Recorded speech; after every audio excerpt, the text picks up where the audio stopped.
আপনার metabolism slow কথাটা অর্ধেক সত্যি অর্ধেকটা ভুল। কোনটা আসলে আপনার জন্য প্রযোজ্য চলুন আজকে জেনে নিই। মেটাবলিজম মানে শরীরের টোটাল ক্যালোরি খরচ।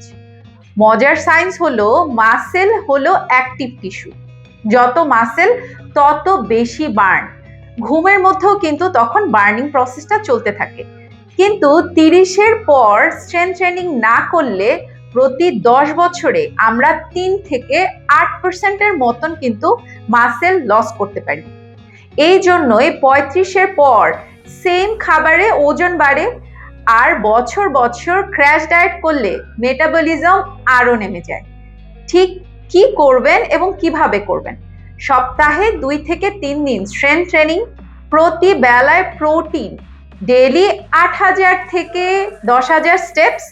আর যদি খুব ক্লান্তি, চুল পড়া, শীত লাগে তাহলে ডাক্তারের কাছে গিয়ে অবশ্যই একটু থাইরয়েড টেস্টটা করে নিন। আপনার হরমোন ঠিক আছে কিনা এটাও কিন্তু অবশ্যই মাথায় রাখতে হবে। মেটাবলিজম বুস্ট করার ফুল রুটিন বা টেকনিকগুলো কিন্তু আমি আমার ফ্রি ই বুকে সুন্দর করে আপনার জন্য গুছিয়ে রেখেছি।